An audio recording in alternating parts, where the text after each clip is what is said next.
Vous écoutez un podcast cinéma du Centre des Arts d'Enghien-les-Bains. Merci, bonsoir et merci d'être là. Il y a une espèce de nervosité quand on présente la règle du jeu parce que, alors d'abord en plus, on a relativement peu de temps après pour en parler. Et puis parce que je pense qu'on a peur que que quelque chose ne passe pas et que des gens ressortent en se disant oui, bon, c'était ça en fait, on en fait tout un plat. Parce que effectivement, ce film peut avoir cet effet à première vision. Donc je ne sais pas si certains viennent le voir pour la première fois. Ne vous inquiétez pas, j'ai l'impression d'être un médecin. Si jamais il vous glisse un peu dessus la première fois, ça peut arriver à des gens très bien. Simplement, voilà, j'espère quand même que ce sera un immense événement dans votre vie. Je ne peux pas m'empêcher d'espérer ça. Et puis, c'est un film dont François Truffaut, grand renoirien, vous le savez, François Truffaut disait c'est vraiment le film pour lequel on a envie de revenir le lendemain, le revoir en se disant comment ça va se passer demain. Parce qu'il y a cette impression telle de vie et de vie qui déborde le cadre, qui déborde du cadre pour des raisons formelles aussi, qu'on a l'impression qu'effectivement, à chaque vision, quelque chose de nouveau va se produire. Et j'atteste que c'est le cas quand on le voit beaucoup de fois. Alors, pour le situer rapidement, et puis j'espère que vous resterez après et qu'on rentrera vraiment dans le film une fois que vous l'aurez vu, c'est un film qui est tourné à un moment, vous le savez bien, à la veille de la guerre. C'est pas rien, mais surtout, ce qui choque énormément Renoir, ce sont les accords de Munich en 1938. Donc les accords signés par les premiers ministres anglais et français avec l'Allemagne nazie. Et donc voilà, énorme déception aussi post-Front populaire. Pour ceux qui sont venus auparavant, vous savez que Renoir a eu un moment d'espoir Front populaire. Et puis assez vite, il y a une forme de désillusion, et notamment dans la foulée des accords de Munich, il y a aussi l'échec de la grève générale, etc. Donc là, il y a quelque chose qui se referme.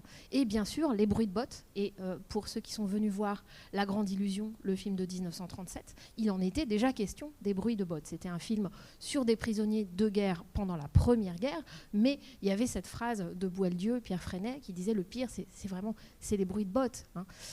Donc évidemment, Renoir est très conscient de tout ça. Donc il y a un soubassement, disons, sociopolitique au film. Mais évidemment, ça n'est pas du tout que cela. Ce film. Et juste pour vous dire quelques autres des inspirations, qui sont toujours quelque chose d'un peu mystérieux et surdéterminé, bien sûr. Premièrement, Renoir dit qu'il a écouté de la musique baroque, beaucoup de musique baroque, et que l'atmosphère générale du film, de cette légèreté virevoltante, mais en même temps, au-delà de cette légèreté, lui vient de la musique baroque qu'il a écoutée. Et puis, au niveau, cette fois-ci, de l'intrigue amoureuse et du scénario, il s'inspire à la fois de Beaumarchais, de Marivaux, et plus précisément aussi, alors là, presque un siècle plus tard, des Caprices de Marianne, d'Alfred de Musset, 1833, avec cette espèce de schéma, mais qui, au fond, est déjà très renoirien, sans même, qui est une femme et trois hommes. Il y a deux femmes, notamment dans le film, et 3 ou 4 hommes autour d'elle. Donc il a relu Les Caprices de Marianne, et l'intrigue du film en est quand même imprégnée. Mais là encore, ce n'est pas du tout une adaptation des Caprices de Marianne qu'il aurait faite comme ça parce qu'il lui fallait un sujet. C'est un moment de cristallisation où tout ça, tout à coup, répond aussi à la nécessité pour lui de faire ce film-là. Donc j'espère que cette nécessité et ce côté quasi, de l'ordre de quelque chose qui devient presque parfait à ce moment-là de sa carrière, vous touchera. Et puis, dernier point, par contre, le film a été plutôt mal reçu, alors peut-être de manière moins catastrophique que lui-même l'a dit, puisque les réactions du public étaient mitigées, celles de la critique aussi, c'était pas une horreur absolue. Mais en même temps, quand lui est allé voir le film en première ou en avant-première, il y a eu des gens qui ont essayé d'allumer des journaux, enfin des gens d'extrême droite dans la salle, qui connaissaient Renoir pour ses positions de gauche auparavant. Et puis aussi tout simplement des gens qui ne comprenaient pas l'intrigue du film parce que ce film a été amputé, et d'abord par Renoir lui-même, puisqu'il joue dans ce film et que son coproducteur, il coproduisait lui-même avec d'autres, lui a dit « mais c'est pas possible, tu joues très mal, tu t'en rends compte ». Et donc lui-même par doute a coupé de beaucoup le film et a enlevé des scènes. Et quand il commence à croire ce que les autres lui disent, Renoir, c'est un vrai problème parce qu'il ampute ses propres films. Donc c'est ce qui s'est produit. Et heureusement, au cours des différentes rééditions, je vous passe le détail là, mais on a retrouvé énormément de boîtes. C'est pas lui qui a retrouvé énormément de boîtes, y compris avec des rushs. Et donc le film a été remonté dans son intégralité, y compris une scène qui a été mise pas dans l'ordre où Renoir avait voulu au départ la mettre, mais peu importe, il l'a absolument approuvé et le film est finalement ressorti en 1965 dans la version qu'on connaît maintenant. Donc c'est un film qui a aussi une histoire dans ses différentes longueurs qui explique pourquoi les gens qui voyaient la version de 85 minutes étaient peut-être quand même très déroutés au niveau de l'intrigue, alors que nous, il va durer, je ne sais plus, 105 ou 110 minutes. Voilà. Bon, juste une petite chose sur les acteurs, puisque vous voyez leurs noms. Certains, vous les connaissez. Julien Carrette, qui est déjà dans La Grande Illusion, Gaston Modot aussi. Mais ce n'étaient pas toujours les acteurs prévus, à part cela, pour le film, puisque je crois que Gabin devait jouer le rôle finalement tenu par Roland Toutain, qui jouait notamment Rouletabille dans d'autres films. Et Claude Dauphin devait jouer le rôle qui va finalement être attribué à Marcel Dalliot, le fameux Rosenthal de La Grande Illusion. Casting de toute façon génial, comme très souvent avec Renoir, mais en tout cas qui n'était pas forcément l'idée première. Et puis Simone Simon, si vous avez vu La Bête humaine, le film qui précède le film de 1938, qui joue donc Séverine dans La Bête humaine, devait jouer un rôle finalement attribué à une actrice qui ne lui ressemble en aucun point, qui est Nora Gregor, princesse Starrenberg, qui avait arrêté, un peu comme Grace Kelly, qui avait arrêté d'être actrice, mais qui avait toute une carrière d'actrice, notamment à la scène à Vienne, je crois, et qui donne une tonalité aussi tout à fait différente. Imaginez Simone Simon à la place, c'est tout autre chose. Mais il me semble que le casting, l'art du contre-emploi est aussi l'un des talents de Jean Renoir. Voilà, j'ai déjà été trop longue, mais bon film. De cette ouverture assez extraordinaire, j'allais dire en direct, hein, en tout cas selon ce qui ressemble au comment on appelle ça, au dramatique télévisé en direct de la télévision. Et vous savez que Jean Renoir, plus tard dans les années 50, va fortement s'intéresser à ce principe de tournage, avec notamment le testament du docteur Cordelier.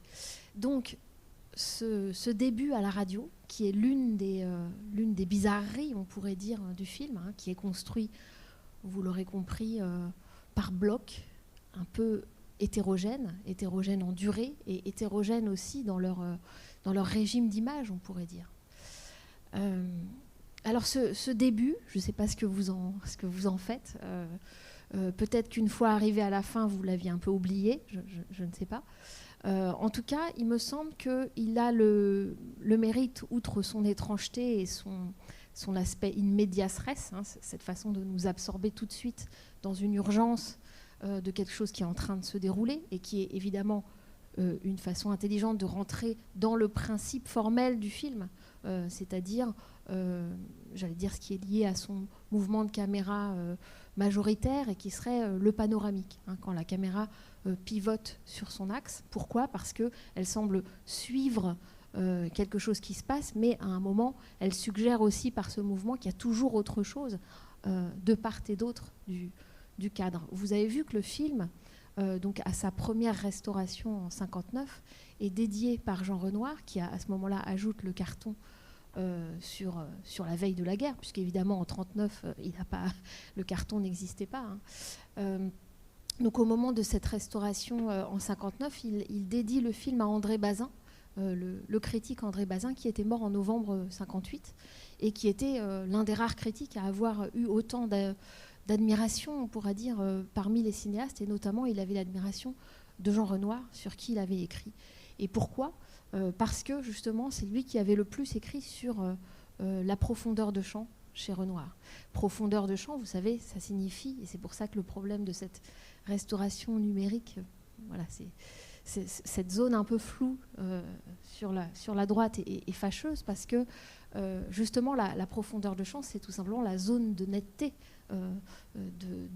des plans différents, du premier, deuxième, troisième et même quatrième plan dans la scène très complexe de la très longue poursuite dans le château. Donc André Bazin a beaucoup écrit sur cet usage de la profondeur de champ, dont je vous ai déjà parlé dans d'autres films de Renoir et dès ses débuts, avec tout ce qu'il a fait pour trouver les bons objectifs, même si ce n'étaient pas des objectifs d'époque, pour avoir cette netteté maximale. Et ici, il la pousse très très loin, puisqu'il va obtenir non seulement cette profondeur dans l'image, notamment par exemple cette scène assez drôle où Christine disons, explique à ses amis quelles sont ses relations avec l'aviateur André Jurieu, et où on voit très bien derrière Renoir et Dalliot, donc le marquis de la Chênaie et Octave, faire à la limite l'épître, ou en tout cas mettre sérieusement en doute dans leur mimique faciale ce qu'elle est en train de dire, à savoir finalement l'amitié entre hommes et femmes, c'est possible. Et on voit qu'ils sont en train de miner ça de manière quasi chaplinesque derrière. Évidemment, ça c'est impossible s'ils étaient flous.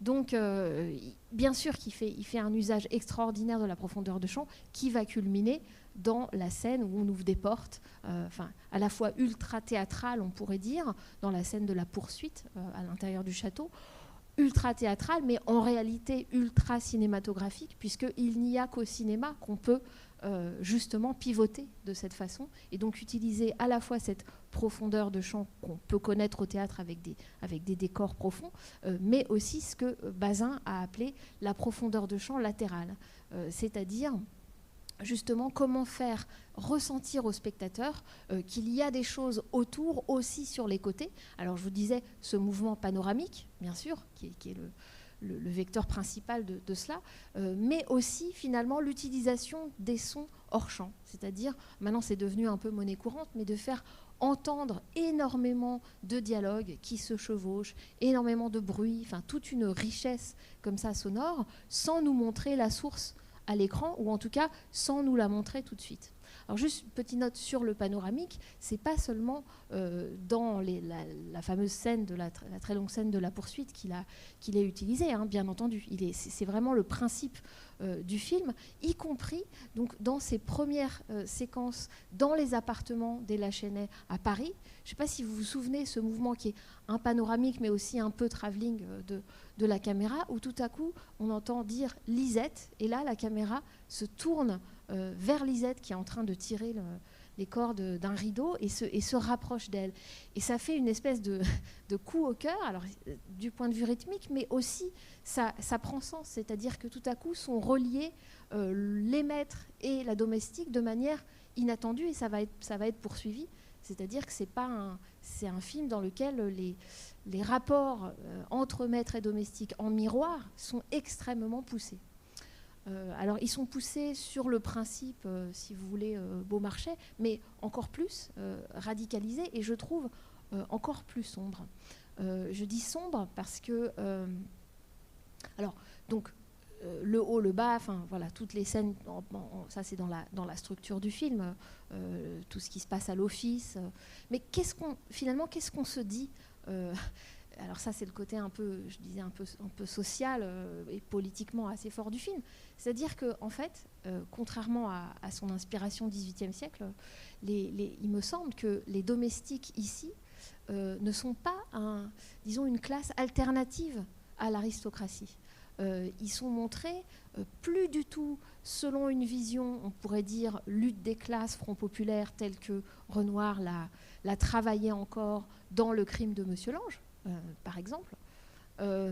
Mais finalement, quels propos tiennent les domestiques pendant la longue scène de dîner des domestiques? Ils ne parlent que par phrases stéréotypées, que par principe. Moi, je mange jamais de conserve, dit celui qui en fait se sert des cornichons en conserve. J'accepte les régimes, mais pas les manies. Voilà, on pourrait presque les citer en alexandrin. Ce ne sont que des principes, comme ça, des principes de vie figés. Et d'autre part, plus grave, les discussions portent aussi sur une forme de xénophobie et d'antisémitisme. Donc finalement, on n'a pas du tout une représentation de la classe populaire qui est plus reluisante alors sans parler du fait que, bien entendu, l'adultère se pratique des deux côtés. Mais en tout cas, on n'est plus politiquement dans cette mouvance Front populaire qu'on pouvait voir dans les films des années 35. Donc voilà. Alors je digresse, mais parce que ce que je voulais vous dire aussi de ce fil, de ce premier fil de radio, c'est que justement, il relie l'espace public, ô combien public, puisque c'est l'atterrissage de l'avion avec tous les médias et la foule, à un espace très privé et différent, qui est celui de la chambre de Christine de la Chesnaye, et de cette aristocratie, de ces grands appartements parisiens. Et vous vous souvenez quand même, c'est pour ça que je dis qu'il est étrange aussi, que le plan aboutit derrière sa radio. Vous voyez, on voit le moteur de sa radio, pour ainsi dire. C'est quand même extrêmement étrange de commencer dans la chambre d'une femme, avec au premier plan les rouages derrière de cette radio. Et c'est comme ça que l'intrigue est lancée, puisque le mari aussi entend la radio. Donc c'est à mon avis, pas un hasard si le film est placé sous cet augure mécanique, d'objets mécaniques. Vous remarquerez que quand la femme rentre dans les appartements de son mari, où il met ses objets mécaniques, la voix qu'on entend à la radio, je ne sais pas si vous vous souvenez, qui continue, la voix des informations qui continue et qui finit le sujet sur l'aviateur qui vient d'arriver, elle n'a plus la texture de voix, comme on dit, on the air, de voix radiophonique, il n'y a plus ce côté mécanique, on entend ce que dit le speaker comme s'il était dans la pièce. En revanche, le relais me semble là pris par tous les objets mécaniques, qui sont des accessoires très très importants, bien sûr, du film.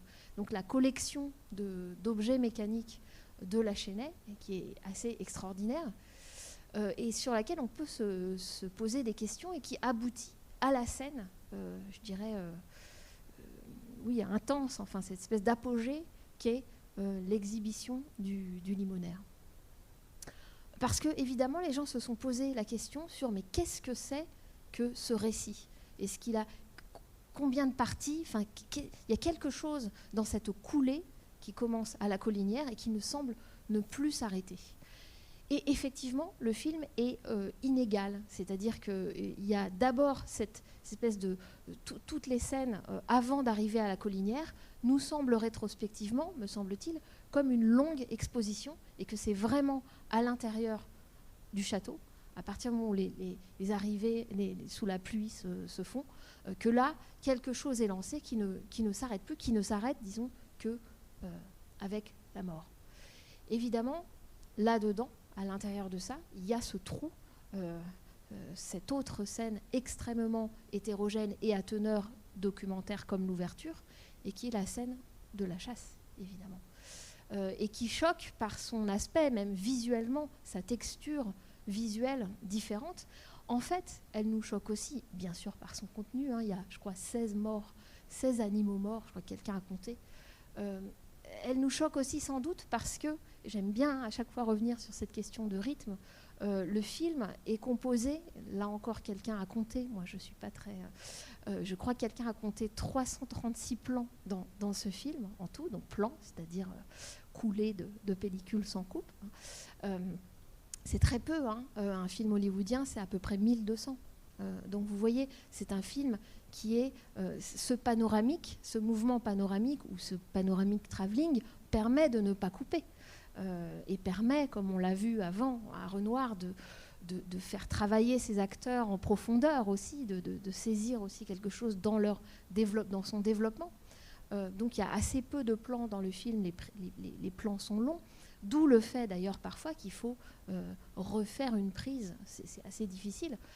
Par exemple, le tout petit moment qui est assez délicieux entre Marceau et Lachenay, quand Marceau prend Lachenay à part derrière ce pilier et qui commence à parler des relations entre les femmes et les hommes, et du harem, etc.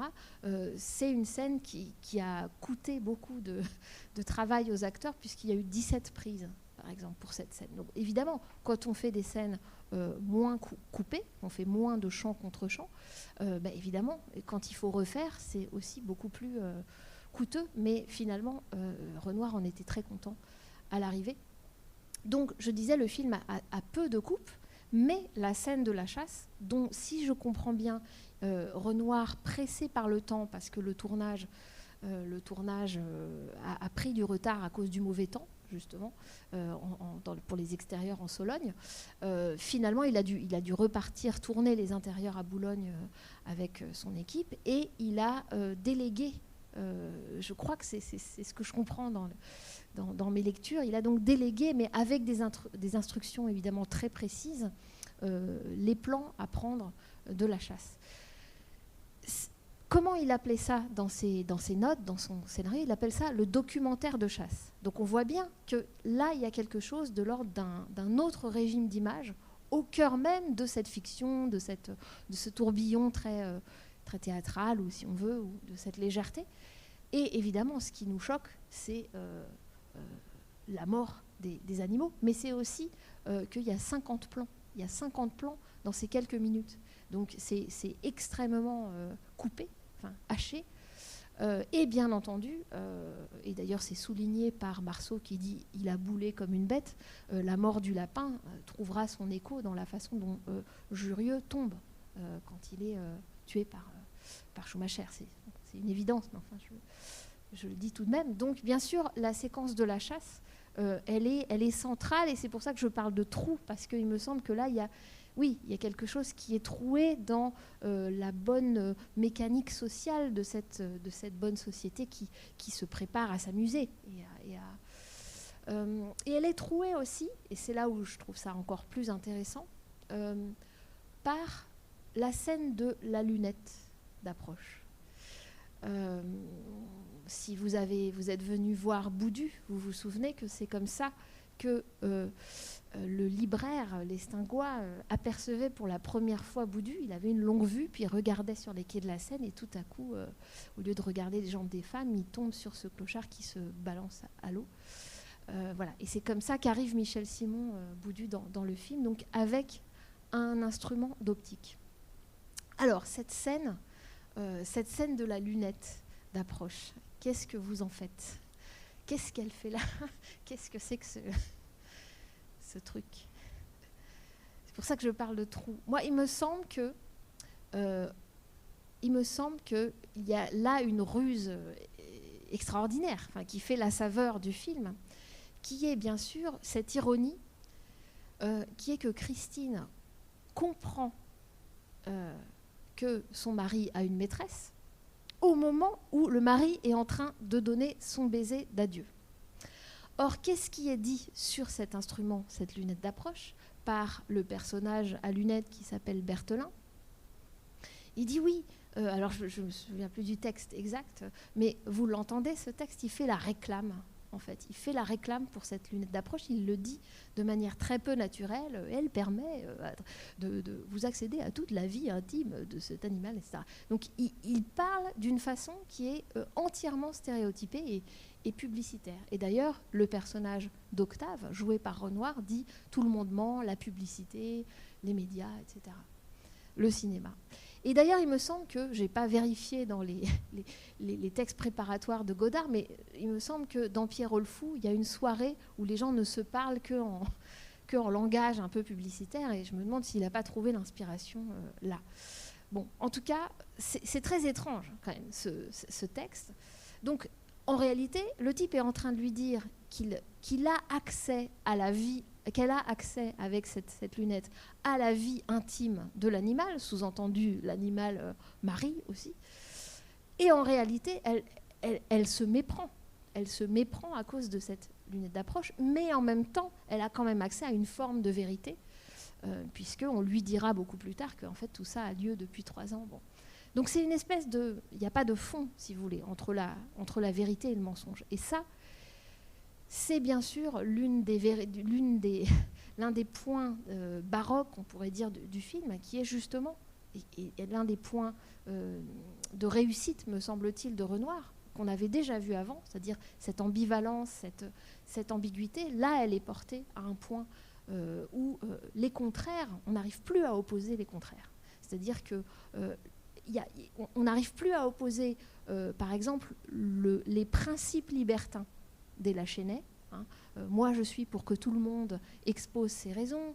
Je ne veux pas de barrière, je ne veux pas de mur, je ne veux pas de clôture, mais je ne veux pas de lapin. Arrangez-vous, mon ami. C'est très étrange, toutes ces contradictions.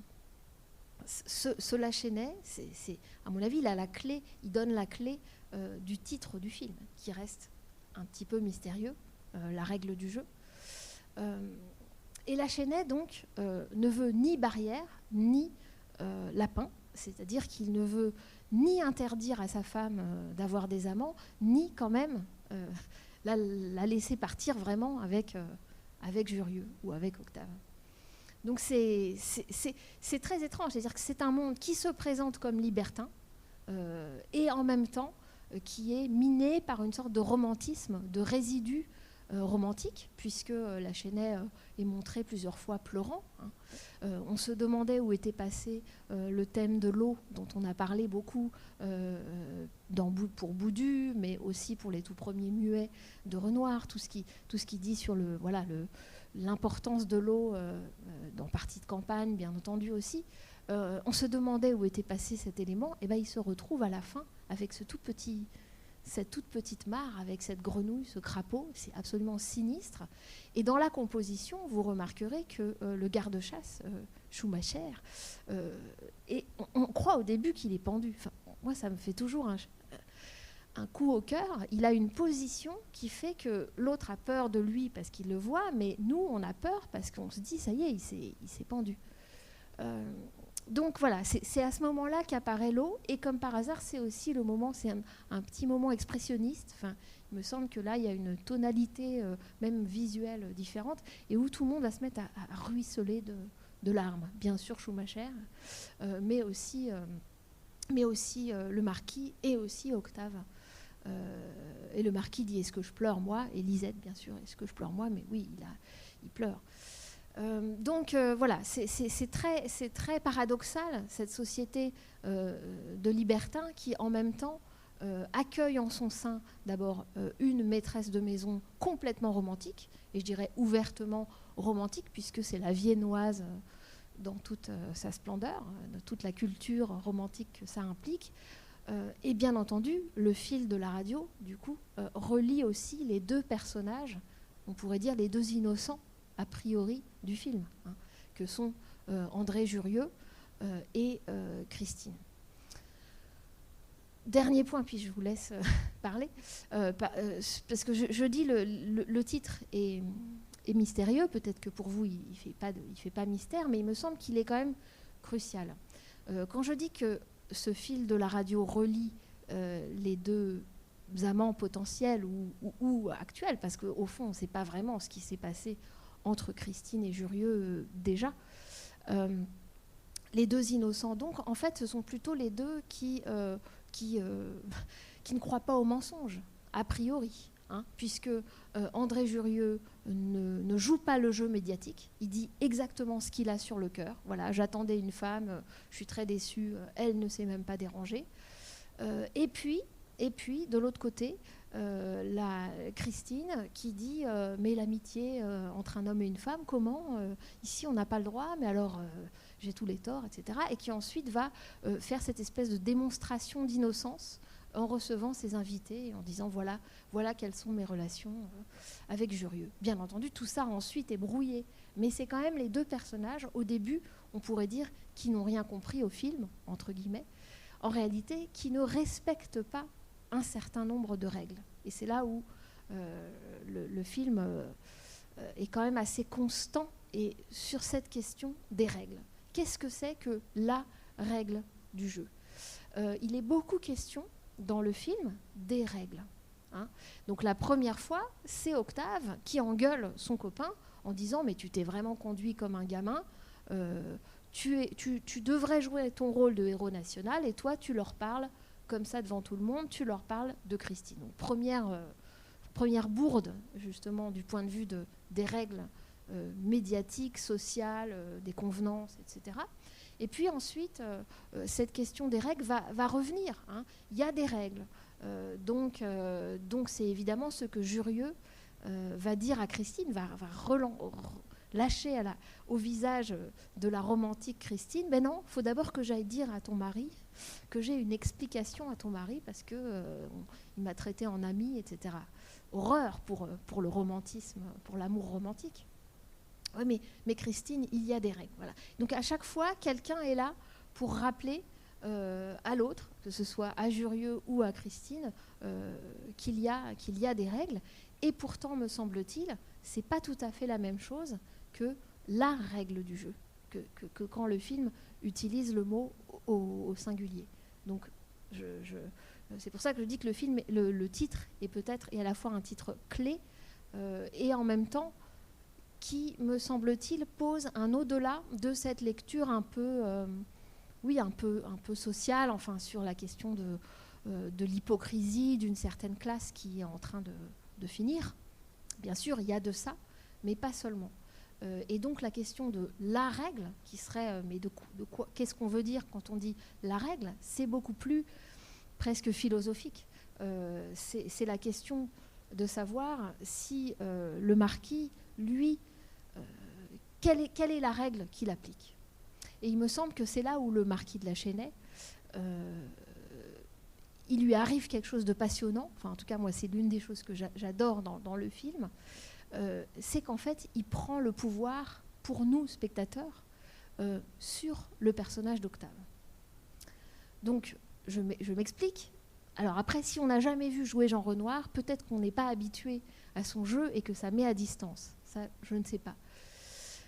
En fait, il me semble que Octave est un personnage qui, à la fois, n'arrête pas de se faire exclure, y compris du chant, et en même temps de revenir dedans, un peu comme Charlot, un peu comme Charlie Chaplin dès ses débuts d'ailleurs, et en même temps dont on comprend au fur et à mesure que le film se déroule qu'il a un rôle d'orchestrateur, de chef d'orchestre très important. D'où la scène où il rappelle à Christine le souvenir de son père, chef d'orchestre, et où il fait le chef d'orchestre sur le perron. Mais bien entendu, sa phrase clé à lui, c'est « j'en fais mon affaire ». Donc, dès les appartements de Paris, ok, tu veux que ton mari invite ton amant, enfin ton futur amant, possible amant, à la Collinière, j'en fais mon affaire. Et puis il dit plus tard, après l'accident à Jurieu, ok, tu aimes Christine, tu la reverras, j'en fais mon affaire. Et puis il dit aussi à son ami La Chênaie, tu veux que je t'aide à rompre avec ta maîtresse Geneviève de Marras, j'en fais mon affaire. Donc il en fait son affaire, il fait son affaire de beaucoup de choses. Et ça, c'est une sorte de pouvoir. Évidemment, on ne peut pas ne pas se dire que Renoir, jouant dans son propre film, met en abîme son rôle de metteur en scène. Vous en serez d'accord, j'espère. Et en même temps, quand on regarde, qu'est-ce qu'il dit ? Je suis un raté. Et effectivement, quand il fait le chef d'orchestre, il n'y a personne, il n'y a pas de public. Donc ça, c'est quelque chose que je trouve assez taraudant. Et puis, bien entendu, Octave, à la fin, il s'éjecte lui-même. Il organise tout, il est presque sur le point de partir avec l'amour de sa vie, et finalement, il délègue. Et non seulement ça, mais pire, il trahit son ami, et son ami meurt par sa faute. Donc c'est extrêmement grave, le rôle, si vous voulez, du metteur en scène. Et il me semble qu'il se représente lui-même, et ça c'est inouï, enfin, je ne connais pas d'autres films dans lesquels cette complexité-là est montrée. Il se représente lui-même comme un metteur en scène dépassé, je dirais, dépassé par les événements. C'est pour ça que quand on parle de hors-champ, de l'impression de vie autour, etc., du dérèglement qu'il y a dans le château et qui donne cette impression qu'il se passe plein de choses tout le temps et que la caméra essaye de suivre, mais qu'il y a encore autre chose autour, c'est aussi pareil, à mon avis, à l'échelle de Renoir lui-même. C'est-à-dire qu'il se montre comme un personnage voulant tout arranger, orchestrer, etc. Et en fait, dépassé par les événements, à partir du moment où il ne peut plus sortir de sa peau d'ours, d'ailleurs. Et oui, voilà, il peut même plus, plus personne l'intéresse. L'histoire se continue sans lui. Les gens couchent les uns avec les autres, entre guillemets, sans lui. Et lui, il est là, et il est complètement pâteau dans son truc. Et puis, ensuite, il y a un écho de cela avec l'histoire des manteaux, qui vient plutôt de la vie de Marianne. Enfin, voilà, des échanges tragiques de substitution de vêtements. Mais en tout cas, c'est ça. Il est empêché. Et finalement, il est exclu de la dernière scène du film. Il n'y est plus. Il est déjà parti. Donc, ce qui me semble extraordinaire, moi, dans le film, c'est ça. C'est-à-dire, à bas bruit, celui qui pourrait nous paraître le plus détestable des personnages, qui est le marquis. Voilà, parce que d'emblée, on sait que ce marquis, il a tous les codes sociaux. Il a non seulement l'argent, etc., mais il a aussi toutes les cartes en main et tous les codes sociaux. En réalité, c'est un super performeur qui, à force d'être un acteur extraordinaire, finalement est aussi un metteur en scène. Parce qu'il me semble que la dernière scène, c'est quand même ce qu'il fait. C'est-à-dire qu'il est à la place d'Octave sur le même perron et il orchestre, il réécrit, je dirais, toute la scène qui vient de se dérouler. Un déplorable accident. Et non seulement ça, mais l'erreur, entre guillemets, de Schumacher, qui n'est pas d'avoir commis un crime, mais simplement, qui n'est pas de s'être trompé de bonhomme, mais qui serait de s'être trompé entre un braconnier et l'amant de sa femme.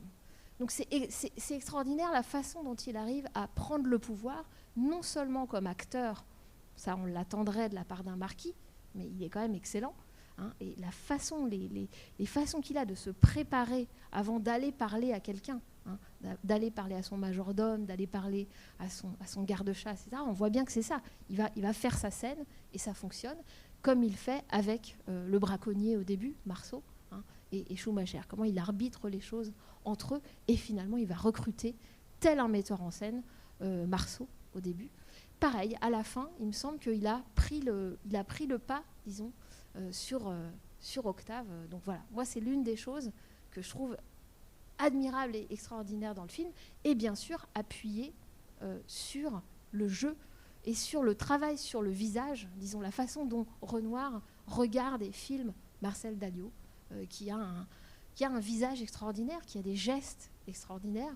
D'abord, il est maquillé, hein, il est très maquillé, très gominé, etc. Et puis, à un moment, on dirait presque Louis de Funès. Enfin, on a l'impression que Louis de Funès s'est inspiré de sa gestuelle, et puis à d'autres, il est au contraire très, très élégant. Voilà. Bon, enfin, moi, en tout cas, c'est l'une des choses qui me plaisent le plus, c'est ce cheminement-là. Voilà. Alors là, j'ai parlé vraiment longtemps. Pardon. Voilà, je vous invite à...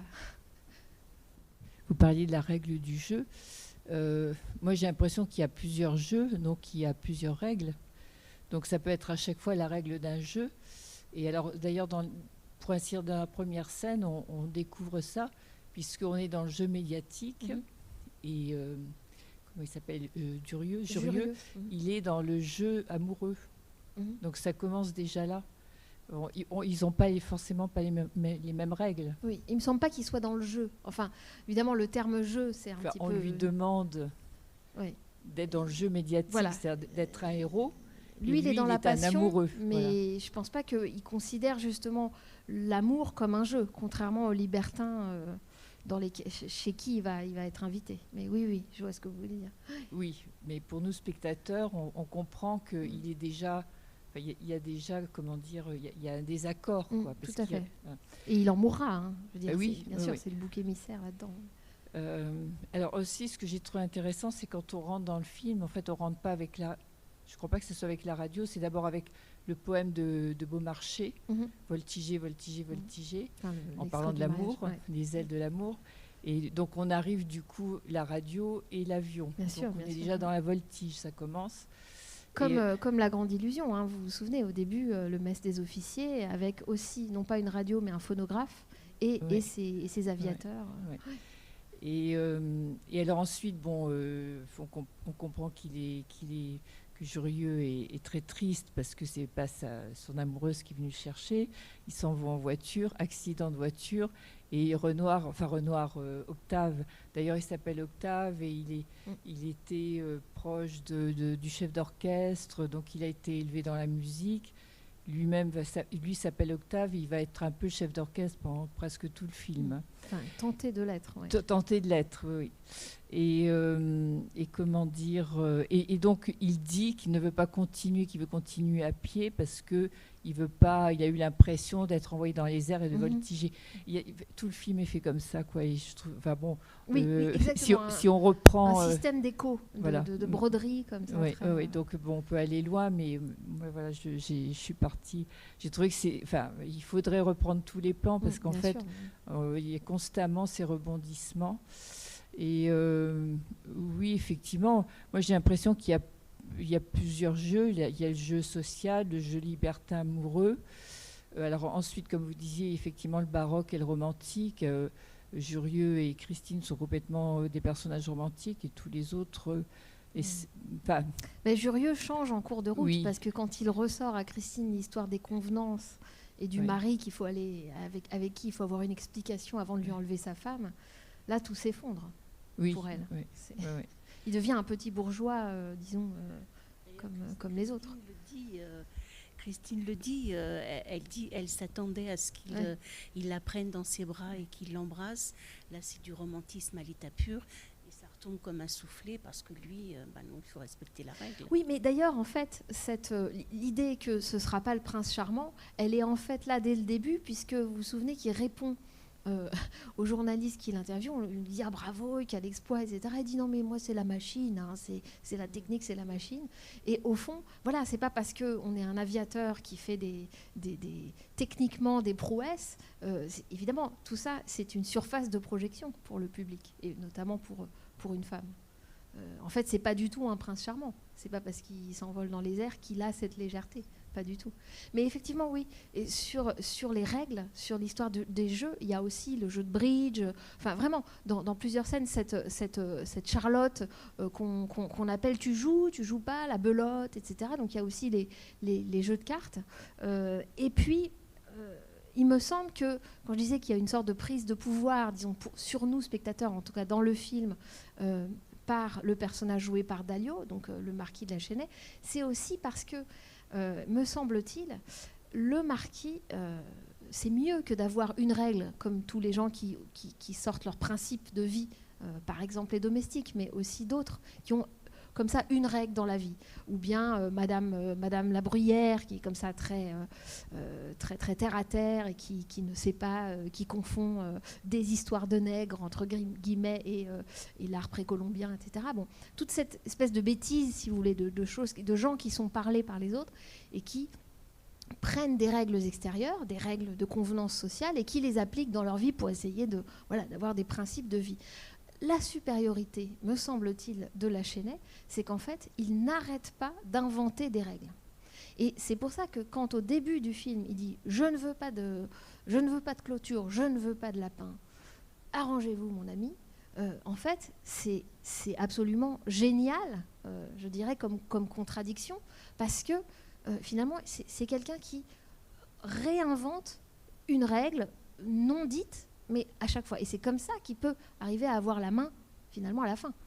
C'est évidemment pas possible de jouer à part égale avec quelqu'un qui réinvente la règle d'un jeu. Imaginez que vous êtes en train de jouer à un jeu et quelqu'un est toujours en train de refaire les règles. Alors vous me direz, c'est très infantile, mais en l'occurrence, c'est lui qui a l'argent, le mariage, la maîtresse, etc. Donc... Il a un côté enfantin parce il y a des moments, on dirait un enfant qui boude, il fait des caprices, il se comporte parfois comme un enfant. Oui, tout à fait. Mais j'allais dire, c'est mis à son crédit. Il y a 3 personnages au moins enfantins qui seraient Jurieu avec sa grosse bouille et ses manières, complètement de parler de ses histoires d'amour alors que toute la France, voire le monde, écoute. Et puis, lui et Octave, quand même, aussi. Et Octave, avec ses histoires d'œufs au jambon, voilà, tout à coup, il passe de la tristesse jouée. Hein. Tout le monde, bien sûr, joue un rôle. Hein. Quand il fait cette ruse pour réussir à faire inviter Jurieu par Christine d'abord, puis par le mari ensuite, le film ne nous cache pas, il nous montre un personnage qui est en train de jouer un rôle. Donc il dit j'ai envie de me mettre dans un trou, j'ai envie de disparaître pour que son ami soit finalement invité à la Collinière. Donc bien sûr qu'il joue un rôle, mais il le joue aussi de manière assez enfantine. Et c'est pour ça qu'il se retrouve aussi dans la peau d'ours. C'est pas très subtil la façon dont il joue, à tel point que les cartes finissent par complètement lui échapper à la fin. Cette théâtralité, quand même, c'est quelque chose d'énorme dans le film. Le rapport au théâtre. On en a déjà parlé, puisque je reconnais certains d'entre vous, et que vous avez donc vu, et le petit théâtre de Guignol qui ouvre la chienne, et dans La Grande Illusion, toute cette longue scène de théâtre, les costumes, voilà, les travestissements, l'interruption par la Marseillaise du spectacle, mais tout à coup un autre spectacle se joue sur la scène, c'est vraiment quelque chose de récurrent. Même dans Boudu, il y a cette scène du rêve, du fantasme, du satire avec les pipeaux, une espèce avec des collants antiques, etc. Donc en fait, le théâtre est toujours là chez Renoir, sauf que là, il est vraiment porté à un point d'aboutissement, bien sûr, dans la scène de la danse macabre. Qu'est-ce qui se passe à ce moment-là? Vous vous souvenez qu'on a une scène qui commence par les mains de Charlotte au piano, et qui lance toute cette scène de spectacle, spectacle dans le film. Et puis on a ensuite le même plan sur le piano avec la partition, sauf que c'est un piano mécanique. L'importance des objets mécaniques, elle est évidemment allégorique, métaphorique, c'est-à-dire que cette société, c'est une société mécanisée, en quelque sorte, dans ses règles, dans son libertinage. Son libertinage a quelque chose de mécanique. On sait bien qu'un tel prend une maîtresse et puis que ça va s'user.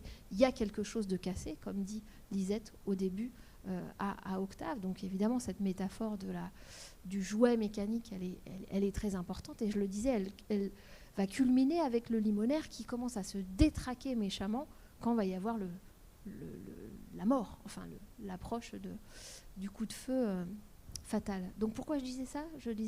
Ah oui, pour l'histoire du piano mécanique, parce qu'effectivement, à ce moment-là, commence, me semble-t-il, une sorte de film de fantôme.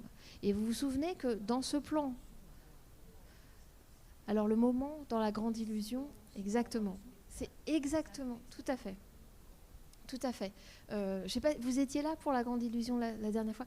Effectivement, donc c'est la fameuse scène, effectivement, moi, ma préférée de La Grande Illusion, où les soldats ayant reçu les habits dans la malle, dans La Grande Illusion, donc les touchent, les palpent, etc., s'extasient de manière érotique sur ces matières, la soie, les petites chaussures de femmes, les robes et tout ça, et puis où l'un d'entre eux est donc désigné pour se travestir, et où tout à coup, tout le monde, les Anglais qui sont en train de répéter en drag queen, les gens qui sont en train de fourrager dans la boîte, tout le monde s'arrête, et il y a cette guirlande qui relie tout le monde, et ce mouvement de caméra, ce silence, et tout à coup, mais c'est vrai que tu as l'air d'une vraie fille, et tout le monde est sidéré par tout à coup cette apparition érotique, justement, et ce trouble de changement de sexe. Et effectivement, la scène du piano, comme ça, où on revient sur la scène à partir d'un plan sur